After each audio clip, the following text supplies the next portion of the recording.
Ano bang mangyayari sa kaso ni Marcoleta sa ombudsman?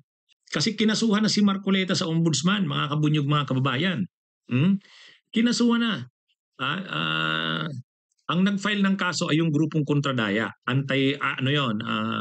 election watchdog yun, na grupo. Sila Professor Danilo Araw ng UP. At may dalawa ring abogado, mga kilalang abogado, ang nag-file din ng kaso sa ombudsman. Sila Attorney Alex Lacson at saka si Attorney Dino De Leon. Kilala naman natin si Attorney Dino De Leon, abogado yan ni Laila de Lima. Si Attorney Alex Lacson, ano rin yan, talagang paraling yan sa malinis na halalan. At saka kandidato yan, di ba, dating Vice President Leni Robredo, kandidato yun sa senador sa lineup. Kaya yan yung nagkaso kay ang kinaso kay Marcoleta sa ombudsman ay perjury. Perjury kasi sa susi under oath ka. Sinumpaan mo yon na totoo yung sasabihin mo, pawang katotohanan, at mga katotohanan lamang. Subscribe yon under oath, subscribe and sworn. Susi. Ang problema, sinabi niya doon, wala daw, zero daw ang donation niya. Pero sa programa sa Net25, sa Ganang Mamamayan, sinabi niya may donor siya, kaya lang hindi niya na daw dineclare. O di, nagsisinungaling ka, sabi mo no donation. Tapos sasabihin mo, mayroon, kaya lang hindi mo na dineclare. O di, perjury nga. Kaya kinasuhan siya sa ombudsman. Ngayon, anong mangyayari? May jurisdiction ba ang ombudsman? Kung tungkol sa pag-imbestiga, mayroon. Kaya lang, may problema yung ombudsman kasi yung Republic Act 6770, yung Ombudsman Act of 1989, yan yung nag-create ng ombudsman. Hindi pala. Ang ombudsman kasi constitutional body yan. Constitutional body yan. Independent body created by the Constitution.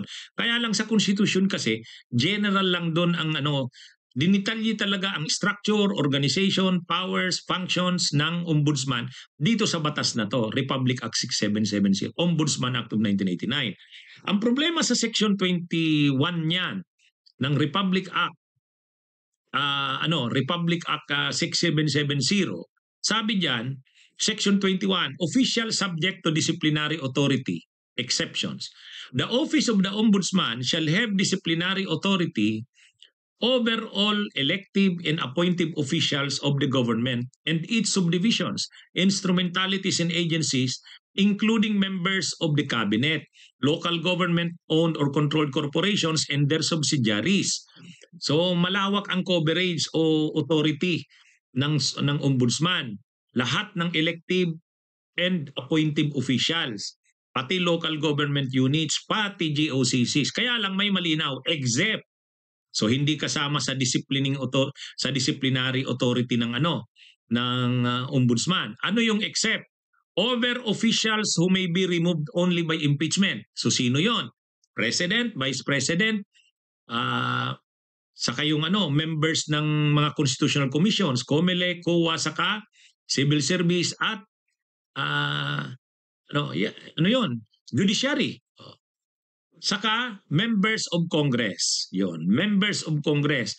So Senate saka House of Representatives, Congress yan. So si Marcoleta ay member ng Congress, ng Senate. So hindi siya covered ng disciplinary authority ng ombudsman. Ito yung problema diyan. Siyempre, i-invoke yan ni Marcoleta. Hindi siya subject sa disciplinary authority ng ombudsman. Yan yung gagamitin niya diyan na provision. I-invoke niya yan. Wala sa aking authority ang ombudsman, kaya hindi ako pwedeng kasuhan. Pero sa totoo, yung pag-iimbestiga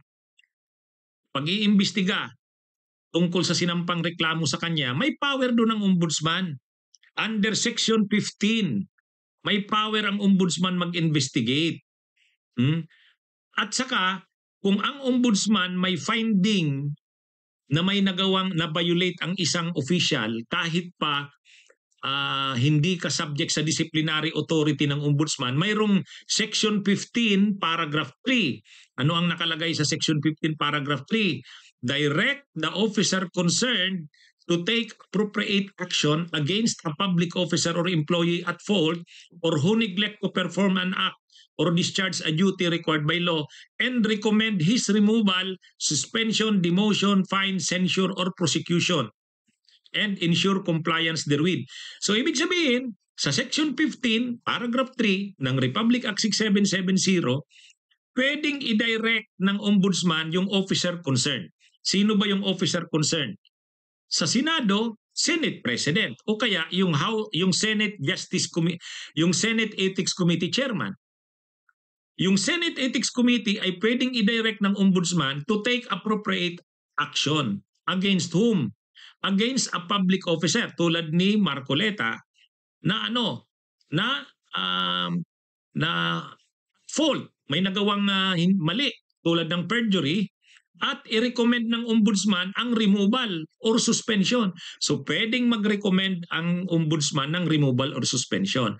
Pero ipapasa niya yung recommendation niya ng removal or suspension doon sa officer concerned at ida-direct niya yon. Sino yon? Yung Senate President o kaya yung chairperson ng Senate Ethics Committee. So ibig sabihin, ang magkakandak talaga ng proceedings para disiplinahin si Marcoleta ay yung Senate Ethics Committee upon the recommendation ng ombudsman na siyang nagkandak ng investigation. Yun ang posibleng mangyari diyan. Mahirap kasi itong batas, itong na to. Ito na nga yung gustong mangyari ni retired Associate Justice Conchita Carpio Morales.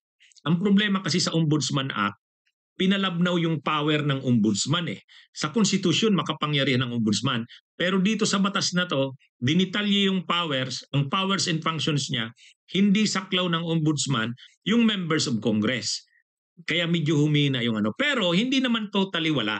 Yun na nga, Section 50, Paragraph 3, pwedeng i-direct ng ombudsman ang officer concerned na yung public officer na saklaw niya ay disiplinahin, pwedeng i-remove or i-suspend. O ito yung pwedeng magamit yan. Pwedeng i-invoke yan ng ombudsman. Kaya hindi pa rin totally libre si Marcoleta sa ombudsman. Kahit sabihin pang sa Section 21 ito ay walang disciplinary authority ang ombudsman. Yan yung yan yung tingin ko diyan sa na yan. Bunyog, bunyog, halikan na kasama ka. Bunyog, kapag buklod ay may pag-asa. Luzon, Visayas, Mindanao, isa ang pananaw. Sa bagong Pilipinas ang bunyog isisigaw. Bunyog.